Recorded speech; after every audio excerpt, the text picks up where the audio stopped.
Hello students, welcome to my YouTube channel AG Learn Academy. Dear students, today I will discuss class 12 prose Flamingo chapter number 1, the last lesson. This chapter, the last lesson is written by Alphonse Daudet. Alphonse Daudet was a French novelist. ये एक French novelist हैं. He was the husband of Julia Daudet and father of Edme Daudet. इनकी जो wife हैं उनका नाम Julia डॉडेट था. He born on 13 मई 1840. ये 13 मई 1840 को पैदा हुए थे जो कि फ्रांस में. And he died on 16 December 1897. और इनकी मृत्यु 16 दिसंबर 1897 में पेरिस में हुई थी.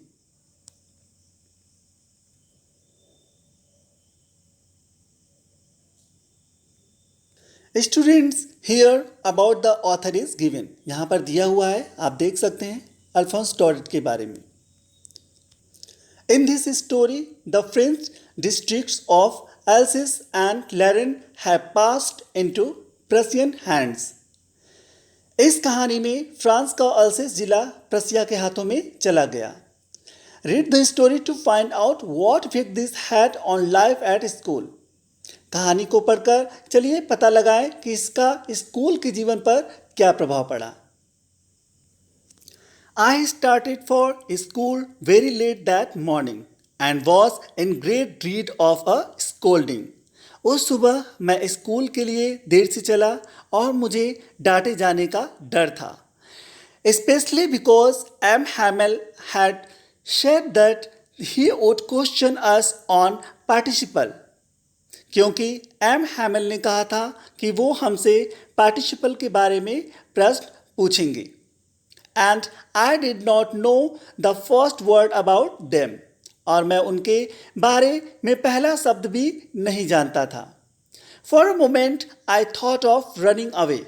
कुछ क्षण के लिए मैंने भागने के बारे में सोचा. And spending the day out of doors. और दिन बाहर ही बिताने के बारे में सोचा. It was so warm.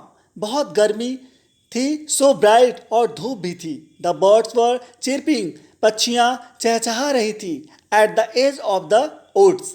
जंगल के किनारे, यानी जो जंगल के किनारे पक्षियाँ चहचहा रही थी. And in the open field back of the saw mill the Prussian soldiers were drilling. और आरा मशीन के पीछे खुले स्थान पर प्रशिया के सैनिक अभ्यास कर रहे थे. It was all much more tempting than the rule for participles. ये सब पार्टिसिपल के नियमों की अपेक्षा कहीं अधिक अच्छा लगने वाला था. But I had the strength to resist. लेकिन मेरे अंदर अपने आप को रोकने की शक्ति थी. And hurried off to school. और मैं स्कूल की तरफ भागा. When I passed the town hall, there was a crowd in front of the bulletin board. जब मैं टाउन हॉल के पास से गुजरा तो बुलेटिन बोर्ड के सामने भीड़ खड़ी हुई थी. For the last 2 years, all our bad news had come from there. पिछले 2 वर्षों के दौरान हमारी सभी बुरी खबरें वहीं से ही आ रही थी. The lost battles, the draft, the orders of the commanding officer. हारे हुए युद्ध, ड्राफ्ट, कमांडिंग ऑफिसर के आदेश. And I thought to myself without stopping, what can be the matter now? और मैंने बिना रुके खुद ही सोचा, अब क्या बात हो सकती है.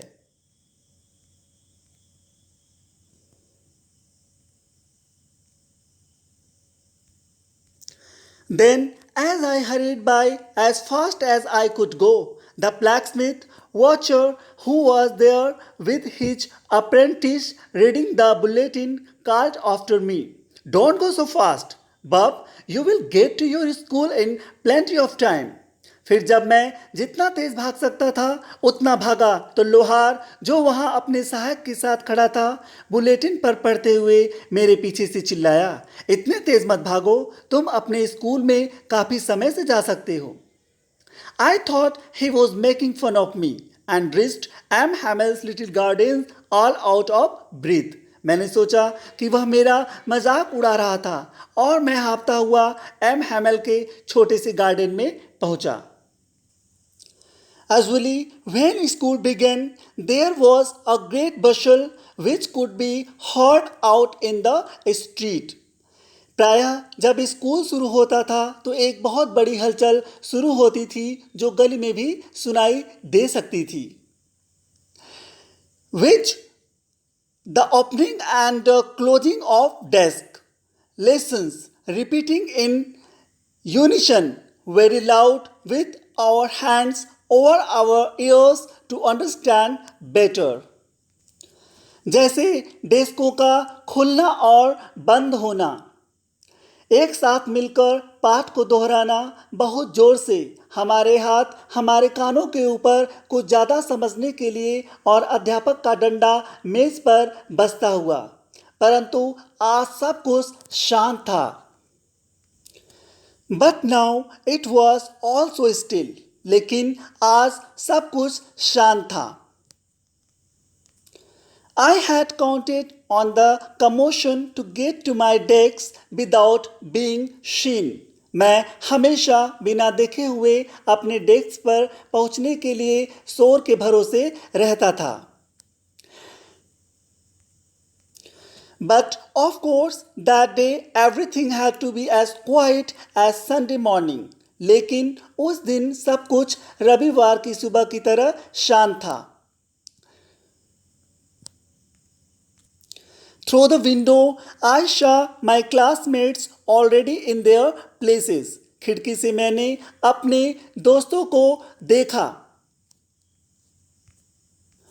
Already in their places, जो पहले से ही अपने जगह पर आ चुके थे.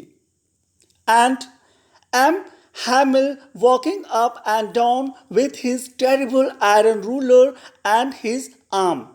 और भयानक जो मिस्टर हैमिल थे उनको भयानक लोहे के डंडा लिए हुए कमरे में इधर उधर घूमते हुए देखा. ऑलरेडी जो मिस्टर हैमिल थे उनके हाथ में जो वो लड़का था क्या देखा, एक डंडा देखा जो कि लोहे का था, रूलर की तरह. I had to open the door and go in before everybody. मुझे दरवाज़ा खोलना पड़ा और सबके सामने अंदर आना पड़ा. You can imagine how I blessed and how frightened I was. आप अंदाज़ा लगा सकते हैं कि मैं कितना शर्माया हुआ और कितना डरा हुआ था. But nothing happened. लेकिन कुछ नहीं हुआ. एम हैमिल सामी. एम हैमिल ने मुझे देखा एंड सेड वेरी काइंडली. और बहुत प्रेम से कहा, go to your place quickly. अपनी जगह पर जाओ जल्दी. Little French. उन्होंने उससे कहा, लिटिल फ्रेंच, छोटे फ्रेंच, तुम जल्दी से अपनी जगह पर जाओ. And we were beginning without you. हम तुम्हारे बिना ही शुरू करने जा रहे थे. I jumped over the bench and sat down at my desk. मैं बेंच के ऊपर से कूदा और अपने डेस्क पर बैठ गया. Not till then when I had got a little over my fright. मेरा डर थोड़ा कम ही हुआ था कि मैंने अध्यापक को उसका हरा coat. When I had did I see that our teacher had on his beautiful green coat. मैंने अध्यापक को उसका हरा कोट, उसकी झालर वाली शर्ट और his frilled and the little black silk cap all embroidered that he never wore except on inspection and prize days. मैंने अध्यापक को उसका हरा कोट, उसकी झालर वाली शर्ट और काली मखमली टोपी पहने हुए देखा. सभी चीज़ें कढ़ाई वाली थी जिनको वह निरीक्षण और इनाम वाले दिनों को छोड़कर कभी नहीं पहनता था. Besides, the whole school seemed to strange and solemn. इसके अलावा पूरा स्कूल इतना अजीब और गंभीर प्रतीत हो रहा था. But the thing that surprised me most was to see on the back benches that were always empty. लेकिन सबसे अजीब बात यह थी कि उन बेंचों पर जो हमारे पीछे खाली पड़े रहते थे, गांव वालों को चुपचाप हमारी तरह बैठे पाया। Means the village people sitting quietly like all self old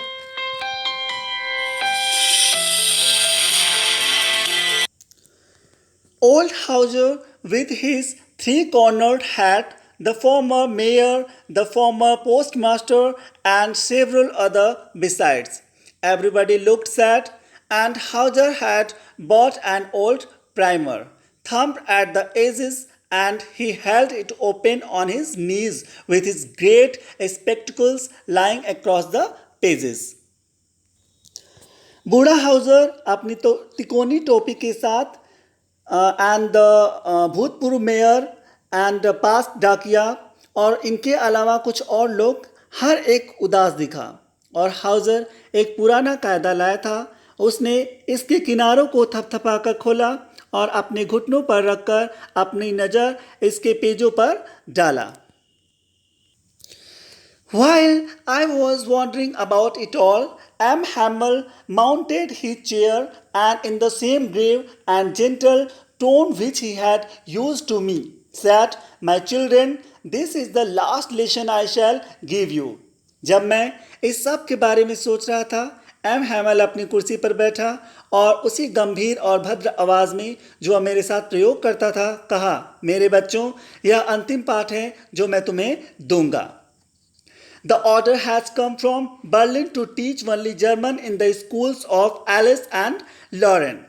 यानी कहा कि ये जो आदेश आया है बर्लिन से अल्सेस और लॉरेन के स्कूलों में केवल जर्मन भाषा पढ़ाने का आदेश आया है। This is your last French lesson. ये अब तुम्हारा अंतिम फ्रेंच पाठ होगा। The new master comes tomorrow. जो नया मास्टर है यानी जो नए टीचर है वो कल आ रहे हैं। This is your last French lesson, यानी यह तुम्हारा अंतिम फ्रेंच पाठ है। I want you to be very attentive. मैं चाहता हूं कि तुम सभी सावधान हो जाओ। What a thunder clap these words were to me. Oh, the riches! That was what they had put up at the town hall. वो सब मेरे लिए कितने बिजली की तरह कड़कने वाले थे। ओह, वो दुखी लोग!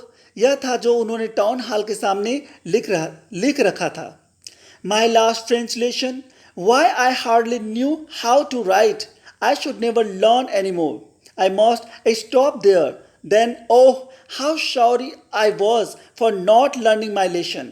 मेरा अंतिम फ्रेंच पाठ। क्यों? मैं नहीं जानता था कि लिखा कैसे जाता है। मुझे और नहीं सीखना चाहिए। मुझे तब वहीं रुक जाना चाहिए। ओह, मुझे मेरे पाठ न सीखने का कितना अफसोस था।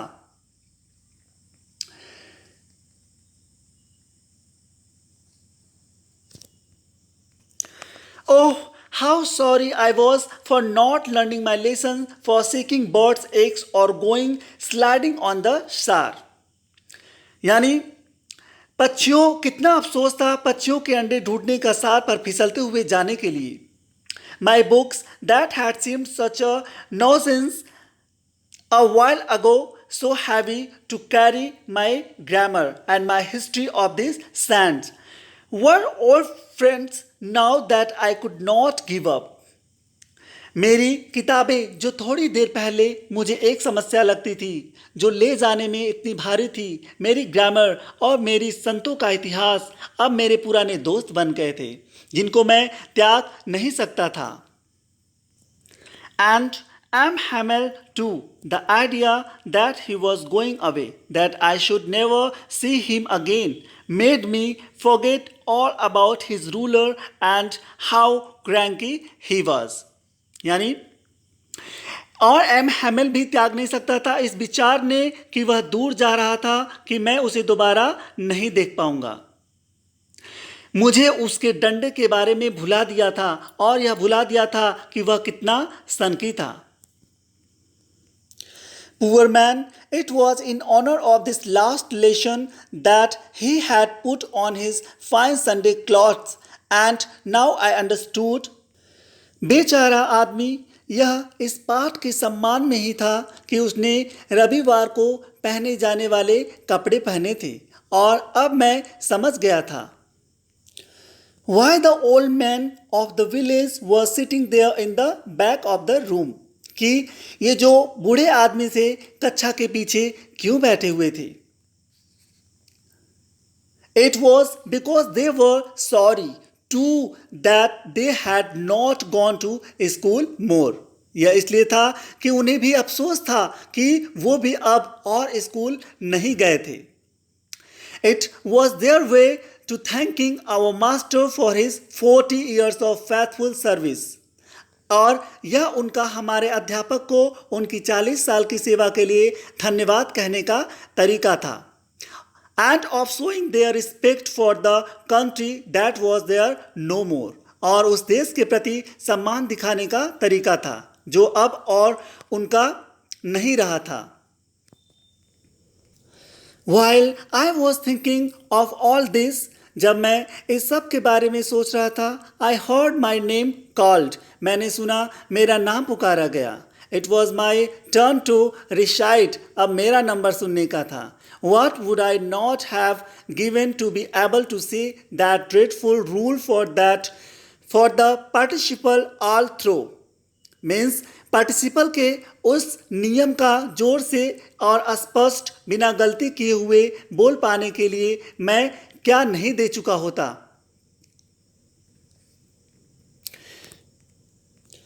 But I got mixed up on the first words and stood there, holding on to my desk, my heart beating and not daring to look up.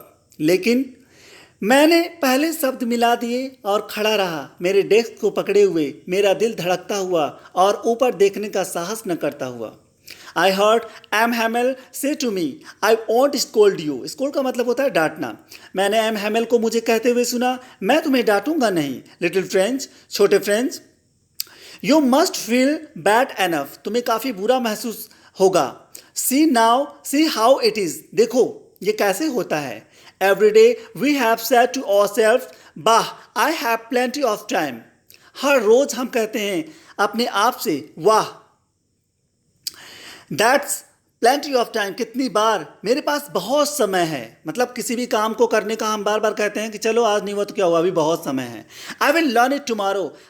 मैं इसे कल याद कर लूँगा या फिर कल सीख लूँगा. And now you see where we have come out.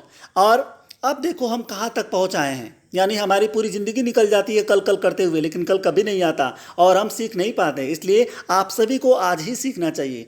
That's the great trouble with Alice, the puts off learning till tomorrow. और अब देखो वह अल्सेस के साथ यही तो समस्या है, वह सीखना कल पर टालती रहती है. She puts off learning till tomorrow. देखिए अल्सेस की बात कर रहा है कि वो हमेशा जो सीखना होता है वो कहाँ टालती रहती है, कल पर. Now those fellows out there will have their right to say to you. अब उन लोगों के पास यह कहने का अधिकार होगा. यह कैसे है? How is it you pretend to be Frenchman and yet you can neither speak nor write your own language. और तुम फ्रांसीसी होने का नाटक करते हो और तुम अपनी ही भाषा को न तो बोल सकते हो न लिख सकते हो. But you are not the worst. लेकिन तुम सबसे बुरे नहीं हो. पुअर लिटिल फ्रेंड्स, छोटे friends, we have all a great deal to reproach ourselves with. हमारे पास काफ़ी संख्या में बदनाम करने के लिए और हैं. Your parents were not anxious enough to have you learn. तुम्हारे माँ बाप भी तुम्हारी पढ़ाई के बारे में इतने चिंतित नहीं थे. They prefer to put you to work on a farm or at the mills. वे तुम्हें खेत के काम पर या मिल में लगाना चाहते थे. They prefer to put you to work on a farm or at the mill so as to have a little more money. ताकि कुछ और पैसा आए.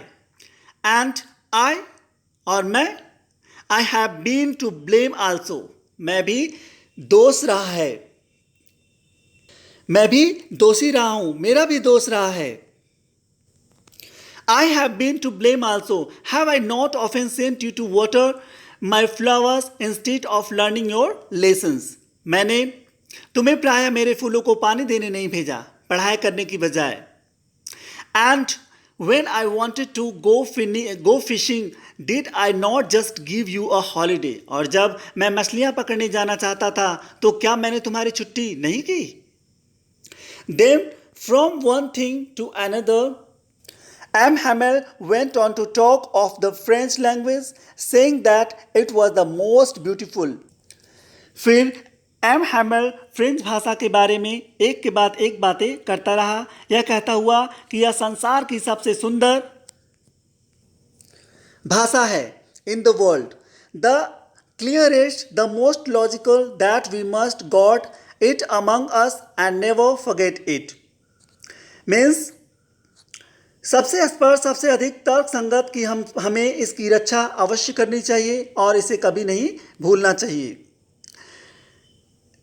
Because when a people are enslaved, as long as they hold fast to their language, it is as if they had the key to their prison. Means जब एक नस्ल गुलाम होती है तो जब तक वो अपनी भाषा से चिपकी रहती है तो यह ऐसा है मानो उनकी जेल की चाबी उनके पास थी। Then he opened a grammar and read us our lesson. फिर वो ग्रामर खोलते हैं और हमें पाठ पढ़ाया, यानी फिर उसने ग्रामर खोली और हमें पाठ पढ़ाया। I was amazed, मैं बहुत हैरान था, to see how well I understood, कि मैं इसको कितनी अच्छी तरह समझ गया था।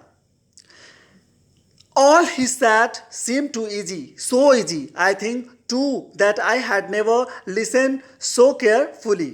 यानी जो भी कुछ कहा था वह इतना आसान लगा, मैं भी सोचता हूँ कि मैंने ध्यान से कभी नहीं सुना था और कि उसने भी इतना धैर्यपूर्वक कभी भी नहीं समझाया था। Means that he had never explained everything with so much patience, यानी उसने कभी भी धैर्य से नहीं समझाया था। It seemed almost as if the poor man wanted to give us all the new before going away, यानी ऐसा लग रहा था जैसे कि यह लगभग ऐसा था मानो वह बेचारा आदमी जाने से पहले हमें जो कुछ उसके पास था वह सब बता देना चाहता था। And to put it all into our heads at one stroke, एक ही बार में उस सब को हमारे दिमाग में डालना चाहता था। After the grammar, we had a lesson in writing. Grammar के बाद हमारे पास लिखाई का पाठ था। That day, M. Hamel had new copies for us. उस दिन M. Hamel के पास हमारे लिए नई कॉपियाँ थी। Written in a beautiful round hand, France Alsace, जो सुंदर घुमावदार हाथ से लिखी गई थी। France अल्सेस। They looked like little flags floating everywhere in the schoolroom, hung from the road at the top of our desk. Way school से सभी जगह छोटे झंडी जैसी लग रही थी, हमारे डेस्क के ऊपर एक डंडे पर लटकी हुई थी। फ्लोटिंग का मतलब होता है लहराना। Means they looked like little flags floating everywhere in the schoolroom. मतलब हर स्कूल के हर रूम में वो लहरा रहा था। Hung from the rod at the top of our desks, हमारे डेस्क पर। You ought to have seen how everyone set to work and how quiet it was. The only sound was the scratching of the pens over the paper. आपको देखना चाहिए था कि हर कोई कैसे काम पर लगा हुआ था और कितनी शांति थी। एकमात्र आवाज कागज पर पेन के चलने की थी। Once some beetles flew in, but nobody paid any attention to them. एक बार कुछ कीट भी उड़कर अंदर आए पर किसी ने भी इन पर ध्यान नहीं दिया। Not even the littlest ones who worked right on tracing their fish hook, as if that was French too. छोटों ने भी नहीं जो उनके फिश हुकों को ट्रेस कर रहे थे, मानो कि वह भी फ्रेंच था। On the roof, the pigeons cooed very low. छत पर कबूतर बहुत धीमे चहक रहे थे। And I thought to myself, will they make them sing in German, even the pigeons? और मैं खुद अपने आप में सोचा, क्या वे इनको जर्मन भाषा में गाना सिखाएंगे, कबूतरों को भी? Whenever I looked up from my writing, I saw M. Hamel sitting motionless in his chair and gazing first at one thing. मैं जब भी अपनी लिखावट से नज़र हटाकर ऊपर देखता तो मुझे एम हैमल अपनी कुर्सी पर बैठे दिखाई दिया और एक के बाद दूसरी चीज़ को देखता हुआ मानो इस स्कूल के कमरे की हर चीज़ को अपने दिमाग में बैठा लेना चाहता हो.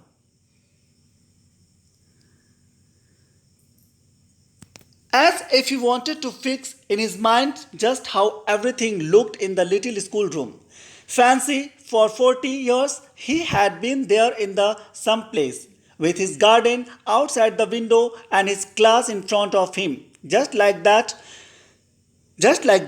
40 वर्ष से वह उसी जगह पर था, खिड़की के बाहर उसका बगीचा और उसकी कक्षा उसके सामने ठीक उसी तरह.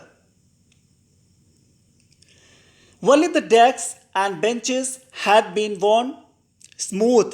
The walnut trees in the garden were taller. Walnut का मतलब होता है अखरोट, अखरोट के वृक्ष. Taller, and the hope vine that he had planted himself twined about the windows to the roof. यानी जो केवल डेस्क और बेंच से घिसकर चिकने हो गए थे, जो उसकी खिड़की के बाहर जो बगीचा उसकी कक्षा के सामने ठीक उसी तरह केवल डेस्क और बेंच से घिसकर चिकने हो गए थे. अखरोट के पेड़ बगीचे में थोड़े लंबे थे और जो होप वाइन यानी एक बेल जो खुद उसने उगाई थी खिड़की से होते हुए छत पर चढ़ गई थी. How it must have broken his heart to leave it all, poor man. इन सब को छोड़कर उसका दिल कितना टूट गया होगा. To hear his sister moving about in the room above, packing their trunks for the must leave the country next day. बेचारा उसकी बहन को ऊपर घूमते हुए और उनके बक्सों में सामान पैक करते हुए सुनना, क्योंकि अगले दिन उनको देश छोड़ना होगा. स्टूडेंट्स, मैंने अभी इसको डिस्कस किया था, तो यहाँ पे आप देख सकते हैं. But he had the courage to hear every lesson to the very last. लेकिन उसमें हर पाठ को अंत तक सुनने का साहस था. After the writing we had a lesson in history. लिखाई के बाद हमारा इतिहास का पाठ था. And then the babies chanted their ba. और फिर बच्चों ने अपने बा बेबी बो बू गाए.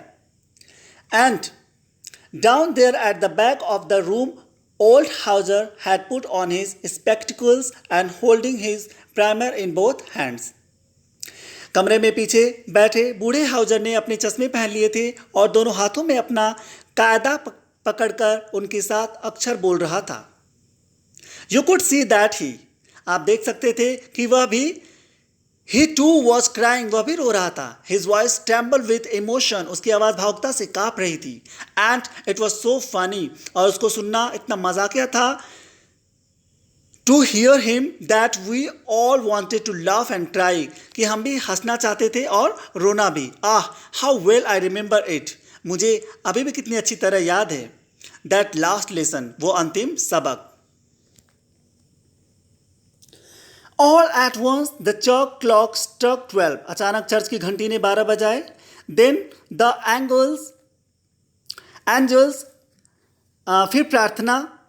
At the same moment the trumpets of the Prussians, उसी समय अपने अभ्यास से लौटती हुई प्रशियन सेना returning from drill sounded under our windows. सेना के बिगुल जो अभ्यास करके जो प्रशियन सेना थी उनके लौटते हुए जो बिगुल बज रहा था वो हमारे खिड़की के नीचे से, यानी हमारी खिड़की से क्या हुआ, वो खिड़की के नीचे बजे. Of the Prussian M. Hamel stood up very pale in his chair. I never saw him look so tall. और जो M. Hamel थे वो खड़े हो गए, एकदम फीका पड़ गए थे वो अपनी कुर्सी पर. मैंने पहले कभी उनको इतना लंबा नहीं देखा था. My friends said he I, but something choked him. मेरे दोस्तों, उसने कहा लेकिन किसी चीज़ ने उसका गला रोक दिया था. He could not go on. वह जारी नहीं रह पाया. Then he turned to the blackboard. फिर वह ब्लैकबोर्ड की तरफ मुड़ा. Took a piece of chalk. हाँ, चौक का एक टुकड़ा लिए. उसने एक चाक का टुकड़ा लिया. And bearing on with all his might, he wrote as large as he could. और फिर पूरी ताकत के साथ उसने जितना वो लिख सकता था उतने बड़े अक्षरों में लिखा.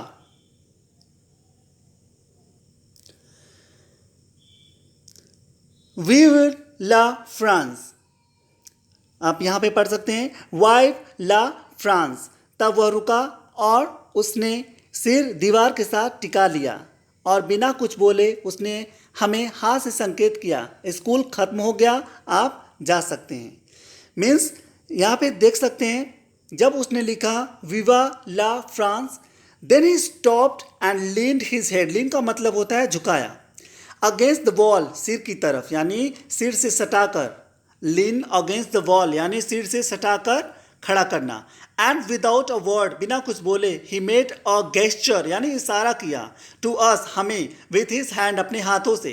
स्कूल इज डिसमिस्ड यानी क्लास डिसमिस हो गई है, यू मे गो, अब आप जा सकते हैं. Students, it was the very interesting story and I hope you will like it. The last lesson. यदि आपको ये वीडियो पसंद आए तो प्लीज़ लाइक करें, सब्सक्राइब करें. हम अपनी नेक्स्ट वीडियो में नेक्स्ट चैप्टर अपलोड करेंगे. Thank you so much.